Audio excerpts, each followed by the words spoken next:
58 आणि मंजूर झाले 95,954. एक लाखाला 4,500 कमी आहे. एवढ्या लाडक्या बहिणी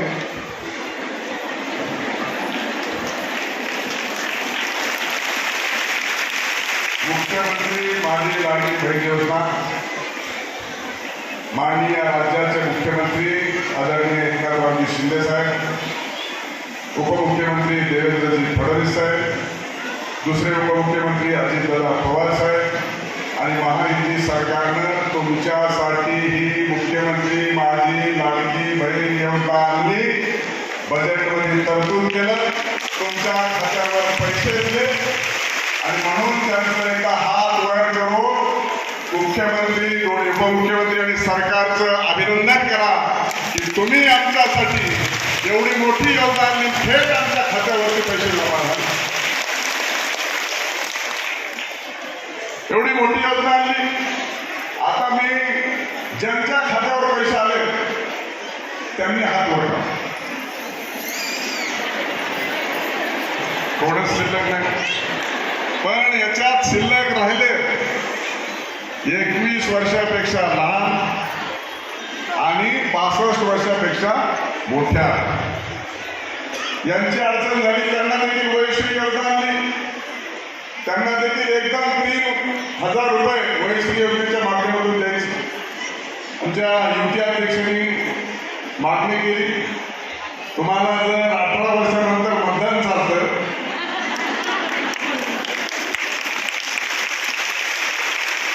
तर 18 वर्षानंतर माझी लाडकी बहीण योजना आम्हाला का चालत नाही. अतिशय योग्य अशी मागणी आहे. मी तुम्हाला सगळ्यांना साक्षी ठेवून सांगतो की 18 वर्षाच्या पुढच्या लाडक्या बहिणीला देखील मुख्यमंत्री माझी लाडकी बहीण योजना लागू झाली पाहिजे, ही मी मागणी सरकारकडे करणार. कारण शेवटी ही योजना आणत असताना आपल्याला सगळ्यांचा सर्वसमावेशक त्याच्यामध्ये योग्य तो वापर केला पाहिजे अधिकाराचा. आता हे एवढ्या मोठ्या माझ्या लाडक्या बहीण योजना झाल्या, काही लोक म्हणतात हे पैसेच आहेत का, किती दिवस चालणार, 2 महिन्यांनी काय होणार. आता लाडक्या भावाने एवढे लाड केले, सावत्र भावाच्या थोडाफार तर पोटात होतं का नाही सर. तसं झालं तरी सरकार ऐकणार म्हणून कोर्टात गेले, ही योजना बंद झाली पाहिजे. कोर्टाने फेटाळलं तरी सावत्र भाऊ तिकडे एक बोलतोय, इकडे आल्या म्हणतो आम्हीच फॉर्म भरले तुमचे. असा दुतांनी लाडका भाऊ असू शकत नाही. आणि आमच्या महिला भगिनी हुशार आहे. थोरला भाऊ धाकट्या भावा जरी थोडं माया कमी झाली तरी होते, त्यानं लेटेला माया परवडून घ्या, आमच्याकडे कुठे इच्छा. इथं थेट सावत्र भाव आहे, ध्यानात ठेवायला हुशार आहे. आणि म्हणून संसार करावं तर महिलांनी, काट कसर करावं तर महिलांनी, मुलींना मुलांना चांगलं शिक्षण झालं पाहिजे, संस्कार केले पाहिजेत, हे करावं तर महिलांनी. आई डेअरीचा कोणाचा व्यवसाय असेल तर गाया सांभाळावा, दूध काढावा, हे करावं तर महिलांनी. हे सगळं हेरलं माननीय मुख्यमंत्र्यांनी, दोन्ही उपमुख्यमंत्र्यांनी. त्यामुळं महिलांचा नुसतं बोलून सक्षमीकरण सबलीकरण होणार नाही. महिलांच्या हातात अधिकार दिले पाहिजे, महिलांच्या खात्यावर पैसे दिले पाहिजे, महिलांच्या संसारोपयोगी कामामध्ये या पैशाचा उपयोग झाला पाहिजे. आणि म्हणून साठी ही मुख्यमंत्री माझी लाडकी बहीण योजना आणली.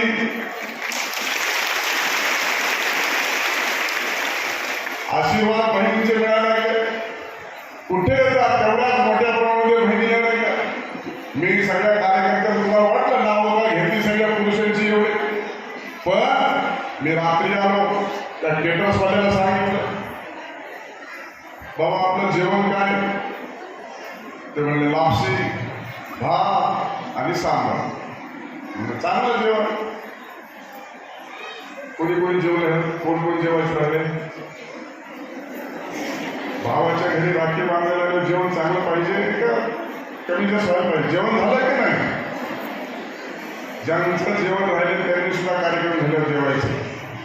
भावाला राखी बांधल्यानंतर जेवण स्वादिष्ट असलं पाहिजे. लापशी बरोबर साखर गुळ होता का? सपात होती? खरं सांगा, लापशी चांगली होती ना? आज उपवास आहे म्हणलं खिचडी करा आणि म्हणलं जरा आमचं खेड्यातलं काम आहे थोडी तिखट करा, हिरव्या मिरच्या असं टाका. सांगितलं ना, राज्य सांगितलं थोडं सामर्थ असं जोरात करा म्हणलं, झालं होतं का?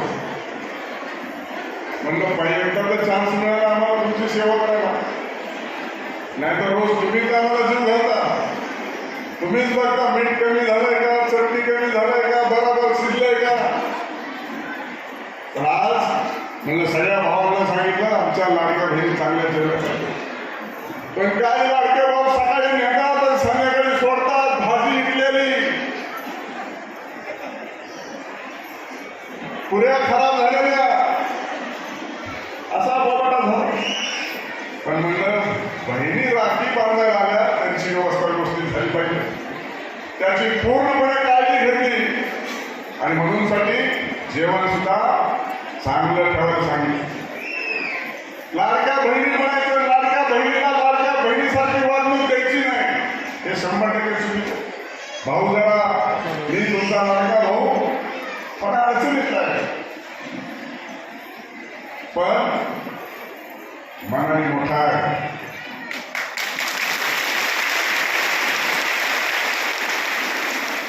एखाद्या भावाची श्रीमंती हो त्यांनी बहिणीला नाही विचार कसं करायला पाहिजे नाही. आणि म्हणून साठी ही योजना तुमच्यासाठीची आणली आहे. ते बंद व्हायची वाट बघताय.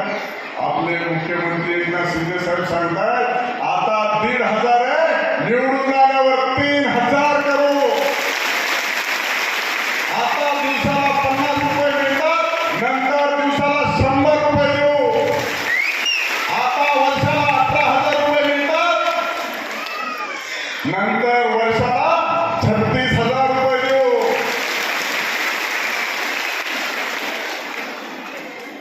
मुख्यमंत्रीची सूचना आहे, दोन्ही उपमुख्यमंत्री काम जोरात आहे. आणि माझ्या बहिणी आता भावाला सेवा दिल्याशिवाय कशा सोडतील? काय पगार बंद करून घ्यायचा काय?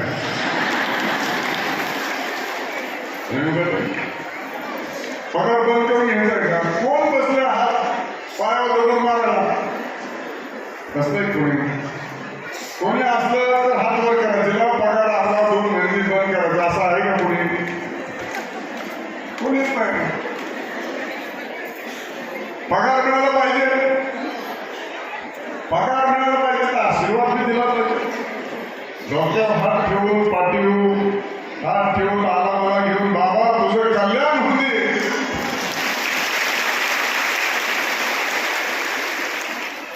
अशा पद्धतीची ही योजना आहे. लोक त्याला वेगळ्या पद्धतीने घेतात आणि म्हणून साठी खऱ्या अर्थानं आपण या योजनेच्या निमित्तानं मोठ्या प्रमाणामध्ये जमलेला आहात आणि एवढ्या मोठ्या प्रमाणात माझ्या लाडक्या बहिणी जमल्या त्याबद्दल मी मनापासून तुमचा आभार मानतो. एका साध्या निरोपावर तुम्ही एवढ्या मोठ्या संख्येने उपस्थित आहात म्हणून मी खरं तर विकासाच्या संदर्भामध्ये अनेक जणांनी भाषण केली. काही झालं की बोलतात राम शिंदेंनी काय केलं? तुम्ही सांगा. अमरापूरपासून भिगवणपर्यंत रस्ता केला. पहिल्यांदा किती वेळ लागायचा भिगवून रस्त्याला यायला? आता किती वेळ लागतो? धनंजय मोरे सांगा तुम्ही मध्येच ट्रेनमध्ये. आता भिगवणपासून राशीला 20 मिनिटात येतो. एवढा रस्ता केला. सिद्धटेकच्या राशीचं काम सुरू आहे.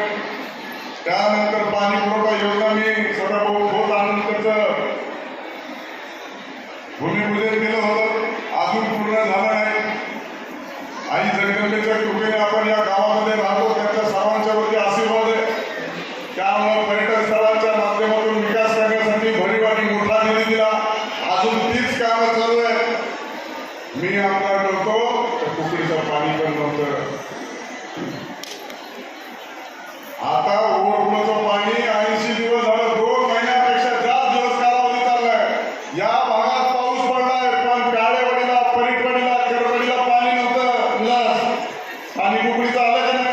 सगळे बंधारे भरले का नाही?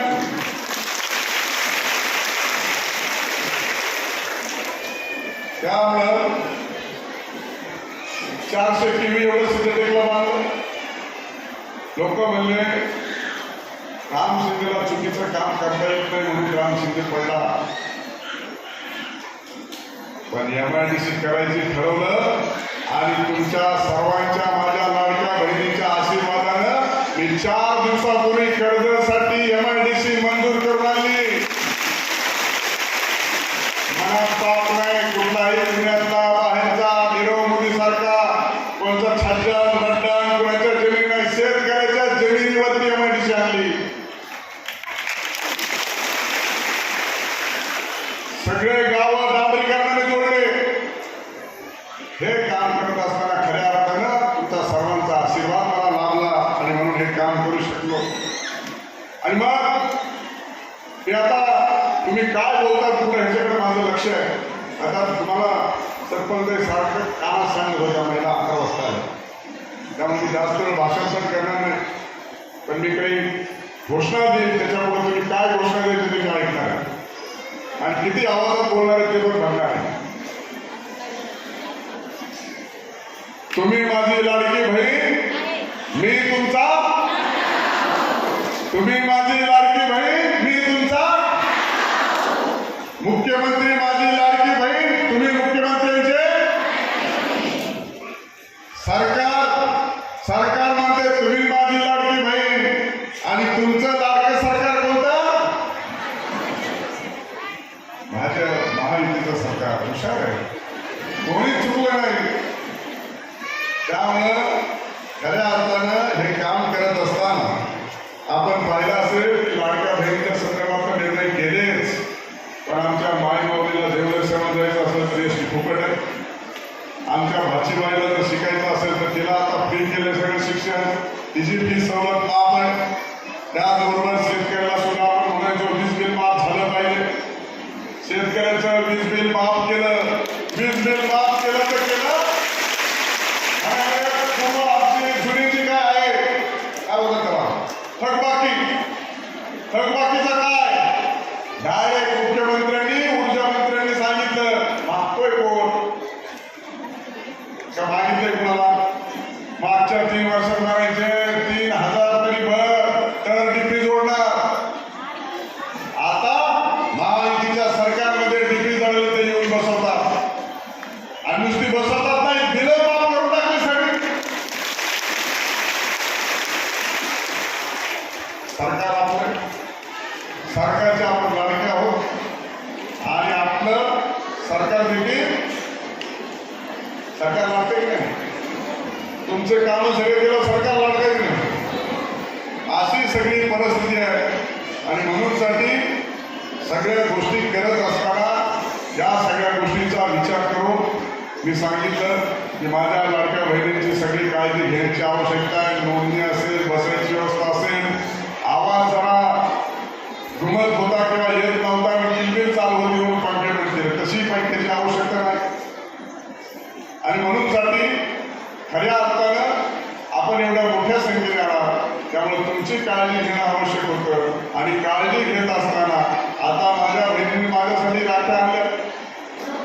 आता राख्या आणल्यावर ओवाळणी देणं आलंच आलं का नाही? ते आता एवढंच आहे, त्याला काही सुट्टी नाही भावा. नाहीतर भावानी मोठ्या मोठ्या गप्पा हल्ल्यामध्ये तुझं काय? त्याच्यामुळं सगळ्या बहिणीसाठी ओवाळणी आहे. फक्त माहेराला गेल्यावर भावाच्या तिथं राखी बांधावर शिस्त, गडबड, गोंधळ अजिबात करायची गरज नाही. आणि सगळ्या बहिणींना ओवाळणी मिळाल्याशिवाय राहणार नाही, कोणी शिल्लक राहणार नाही. सगळ्यांना ओवाळणी मिळणार आहे. ज्यांना कोणाला जेवण बाकी असेल त्यांनी देखील जेवण करायचे. गर्दी करायची नाही. गर्दी जास्त झाली, लहान लहान मुलं आहेत, लहान मुली आहेत, त्याच्यामुळं गडबड करू नका. कार्यकर्ते सगळे व्यवस्थित आहेत. व्यवस्था नीट नाटकी आणि चोख बंदोबस्त आहे. तुमच्यापर्यंत भावाची ओवाळणी मिळाल्याशिवाय मी कार्यकर्त्याला विचारणार एकही शिल्लक राहणार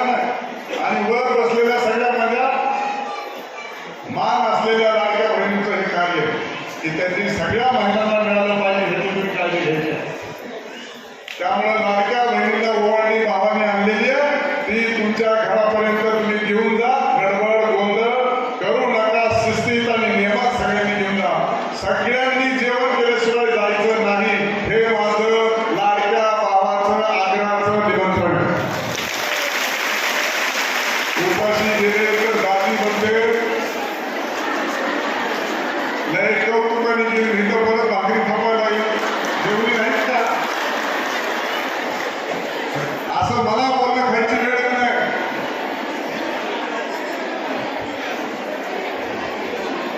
असं होऊ नये. त्यामुळे आपलं नातं पक्क आहे. या पक्क नातं निभावण्यासाठी भविष्य काळामध्ये भावाच्या पाठीशी खंबीरपणाने उभा राहायचं. आपल्या भावाला आशीर्वाद द्यायचा. लय जर नंतर भाव उभा राहणार आहे का? भाऊ तुमच्यासाठी उभा राहणार आहे. तुमच्यासाठी वरून विचारून आलाय लाडक्या बहिणीला ओळखा घेऊ का? त्यामुळे खुशाल घेऊन जा. पुन्हा उभं राहायचंय. त्यामुळं बहिणींची पूर्ण व्यवस्था मी बघितलेली आहे. शेवट घरी गेल्यावर दाजी सुद्धा खवणार नाही अशी ओवाळणी आणली आहे. नाहीतर काय चिरवून आणलंय. लय व्यक्ती सकाळीच उठून असं होऊ नये. त्यामुळे किती अभ्यास करा असं बघा. मी तर सिलेक्शन केलंच केलं. पण तुमच्या भाऊजीला सांगितलं तर तू एकदा बघून घे. ती सुद्धा तुमच्याच बाजूची लागली. ती म्हणजे द्यायचं तर द्या पण नीट द्या. परत राहणाऱ्या का ननंद आली की मग परत अवघड व्हायचं होतं. त्यामुळं माझ्या सगळ्या लाडक्या बहिणीला रक्षाबंधनाच्या शुभेच्छा. निवडणूक होईपर्यंत सगळे हप्ते इथून पुढचे सगळ्यांना आपल्यापर्यंत पोहोचवण्याची जबाबदारी मी घेतलेली आहे. ते पोहोच करणार. निवडणुकीनंतर 3000साठी तयार राहा. नाही दिलं तर मला कुठलाही विचारा. कारण तुमचा आशीर्वाद घेऊन मी विधानसभेत गेलो आहे. आणि मी मुख्यमंत्र्याला सांगणार माझ्या मतावर तुम्ही मुख्यमंत्री झालाय. तुम्ही सांगितलं होतं 3000 देतो. लाडक्या बहिणीला फसवू नका. बहिणीचा तक्रार वाईट असतो. सगळं व्यवस्थित सगळं ध्यानात घेतलेलं आहे. दाजीची सुद्धा काळजी घेतली. त्यामुळे दाजी सुद्धा दारावर गेल्यावर त्यांची लाईट बंद होऊ नये. मोटरीचं कनेक्शन कट करू नये. राहिलेली थकबाकी भरायची वेळ देऊ नये. एक दुकान उतरला पाहिजे. रेशन दुकानात गेलं तर गहू तांदूळ फुकट मिळायला पाहिजे. अशा सगळ्या काळजी तुम्हाला मिळाल्या का नाही मिळाल्या? फॉर्म भरला असेल तर मला सांगा. धनंजयला सांगा. नक्की कुणाची काही अडचण असेल तर अर्जावर कागदावर लिहून आता दिली तरी चालेल, नंतर दिली तरी चालेल. मी ते पण प्रश्न सोडवणार आहे. नुसतं गोड भाषण करण्यासाठी मी उभा नाही.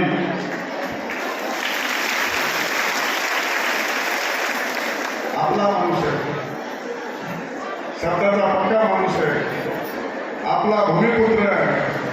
कधी केव्हाही कुणी फोन लावला तरी उचलतोय. कामं करतोय. त्याच्यामुळे तुमच्या मनात काही शंका असेल तर कसं भेटावा, कसं बोलावा.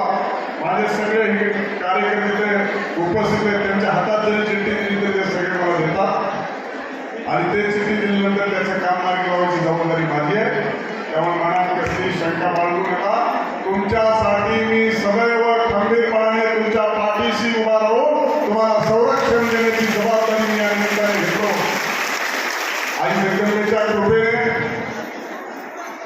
आई वडिलांच्या पुण्याने, तुमच्या सर्वांच्या आशीर्वादाने मी पुन्हा एकदा विधिमंडळात गेलो.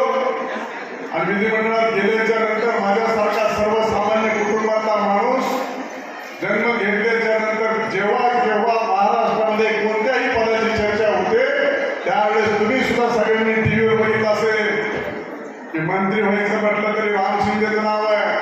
प्रदेशाध्यक्ष व्हायचं म्हटलं तरी राम शिंदेचं नाव येतं. सभापती म्हटलं तरी राम शिंदेचं नाव येतं. पण माझ्या लाडक्या बहिणीनं मी तिन्ही काही झालं नाही तरी मी तुमचा लाडका भाऊ हेच माझ्यासाठी मोठी गोष्ट आहे. आणि म्हणून मी आता जास्त वेळ भाषण न करता इतर जी सगळी माणसं बाजूला होती, या बाजूने सगळी माझ्या लाडक्या बहिणी हळूहळू जातील, राहिलेल्या तिकडे जेवायचं काम सुरू करा. हा, ज्या वेळेस इकडे जायचं चालू होईल त्या सगळ्याच राख्या बांधू शकणार नाही.